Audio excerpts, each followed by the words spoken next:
inkomoko y'Abanyafrika cyangwa y'umwirabura hava akagera. Ndabasuje mwese kandi mbahaye ikaze. Iyi ni Done Media TV, naho nge nitwa Sasa Done.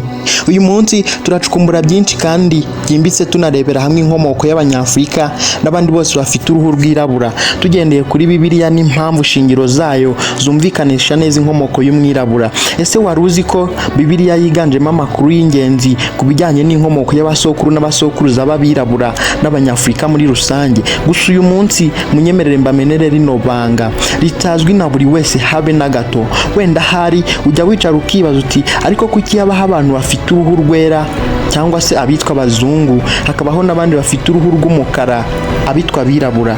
Abirabura ni ubwoko bw'abantu bafite uruhu rwirabura, bukaba bumwe mu bwoko bw'abantu bagize umuryango mugari ku isi yose, ndetse amateka yabo akaba yiganje no mu mirongo ya Bibiliya. Si ibyo gusa, ahubwo Bibiliya ubwayo ikavuga no ku nkomoko yabo. Bibiliya ubwayo igaragaza ko abantu bose bariho uyu munsi, baba abirabura ndetse n'abazungu, bakomoka ku bahungu batatu ba Nowa, aribo Shamu, Hamu na Jafeti. Iyi mpamvu iragenda igahuza neza n'inkomoko y'abirabura ndetse n'abandi bantu bose bafite uruhu rwirabura aho bari ku isi hose, bakomoka kuri Hamu, umwe mu bahungu ba Nowa twavuze haraguru.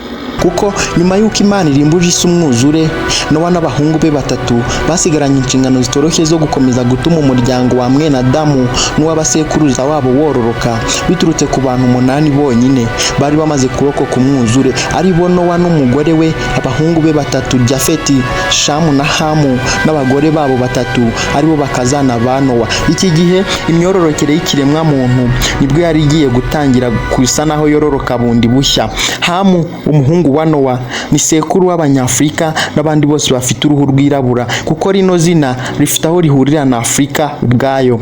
Uribaza ngo gute? Nyemera twinjire muri Bibiliya. Zaburi, iki gitabo cyemeza neza nta gushidikanya ko Hamu ari sekuruza w'Abanyagiputa. Igitangaje kandi nuko ibihe byo hambere, inyandiko n'inkuru z'Abayahudi bo hambere n'indi mico igiye itandukanye yo hambere ishimangira bidasubirwaho ko Hamu ari sekuruza w'Abanyafrika n'abirabura bose muri rusange, aho baba baherereye hose ku isi. Ikirenze ibyo kandi, inyandiko n'ubusobanuro bigaruka ku bana ba Hamu buberekeza mu bihugu bya Afrika. Tukiri aho, izina Hamu mu rurimi rw'Igiheburayo, mu Kiaramayike n'izindi ndimi zo hambere zitandukanye risobanura gushirira cyangwa gusa umukara. Mu gitabo cy'Itangiriro igice cya 5 umurongo wa 32, igice cya 10 umurongo wa 6 kugeza kuri 14, iki gice kigaruka cyane ku bantu bakomotse kuri Hamu, umuhungu wa Nowa, barimo Kushi, uyu ufatwa nka sekuruza w'abatuye ibihugu bitandukanye byo muri Afrika, ndetse na Mizirayimu, papa w'Abanyagiputa, Abababazi n'Abatuarege bafite uruhu rwirabura.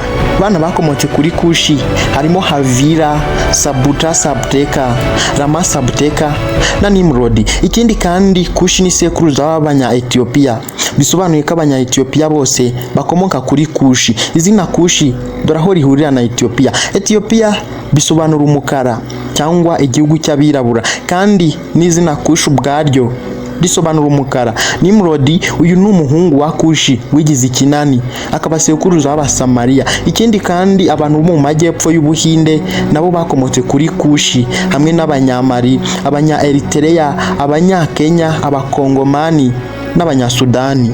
Nyuma yo gusobanukirwa ko Hamu ari sekuruza w'Abanyafrika ndetse n'abandi bantu bafite uruhu rwirabura nk'Abahinde batuye mu majyepfo y'Ubuhinde bazwi nk'Abadaravidiyane, wakwibaza ngo yabayeho igihe kingana iki? Hamu yabayeho ubuzima burebure kuko yari yaravutse mbere y'umwuzure, kandi yabashije kubona ibisekuru 6 by'umuryango we n'abamukomokaho. Ibi bisobanuye ko yabayeho imyaka 600 tugendeye kuri uwo mubare w'ibisekuru, kuko nta mubare runaka uzwi w'imyaka yabayeho, cyane ko na Bibiliya ubwayo ntaho ibyerekana. Ikindi kandi, ntabwo bizwi neza aho igituro cya Hamu, papa w'Abanyafrika n'abirabura muri rusange, cyaba giherereye. Gusa tugendeye ku bushakashatsi butandukanye, igituro cye kiri muri Ethiopia. Ubundi bushakashatsi bukagaragaza ko yabashyinguye muri Mesopotamia, mu butaka bw'Abasamariya. Gusa ubushakashatsi bwinshi bukemeranya ko igituro cya Hamu kiri muri Sudani cyangwa muri muri Ethiopia. Gusa hari abandi batekereza ko yabashyinguye muri Egiputa. Bishobora kugira ubusobanuro bufatika kuko Egiputa gisanzwe ari igihugu gifatwa nk'igicumbi cy'amakuru yo hambere mu magana y'ibinyejana by'imyaka, cyane ko abantu bashyinguye yo mu myaka 400 ishize ubu bari kuboneka.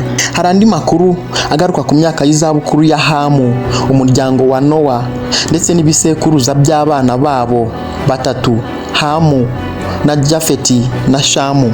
Cyane agaruka kuri Hamu kuko nyuma gato y'uko apfa yaje kutemeranya n'umuhungu we Kanani ku mwanzuro yari yafashe wo kwigarurira ubutaka bwa Shemu buzwi nka Isiraheli uyu munsi. Gusa Kanani ntabwo yaje kwemeranya nawe ndetse n'abavandimwe be Mizirayimu na Kushi kuko bizeraga ko ubutaka bwa Afurika aribwo bwagenewe abakomoka kuri Hamu nk'abirabura muri rusange. Kanani amaze kwinangira umutima yafashe umwanzuro wo gutura mu butaka bw'Abisiraheli. Kubw'iyo mpamvu Abanyakanani baje kuba abanzi bakomeye b'Abisiraheli, ari nabyo byatumye Nowa avuma Kanani kuko papa we Hamu yamwisekereye kandi akamujora yambaye ubusa. Ingaruka z'uwo muvumo zaje kuba ko abakomotse kuri Kanani baje gutsindwa hanyuma n'Abisiraheli banabakura ku butaka bwabo. Nguko uko abahungu ba Hamu, Kushi, Mizirayimu na Kanani baje gutura muri Afurika, abandi bimukira muri Aziya na Australia, nuko baza gushyingiranwa n'abakomokaga kuri Jafeti. Hamu niwe wagiye uvumbura imijyi n'intara zitandukanye nyuma y'umwuzure. Imwe n'imwe yagiye ayitirira umugore we yakundaga cyane, Marikitas. Nyemerera nanzurire hano iki cyegeranyo cyagarukaga kuri Hamu, papa akaba na sekuruza w'Abanyafurika ndetse n'abandi bose bafite uruhu rwirabura aho baba baherereye hose ku isi. Iyi ni Donne Media TV.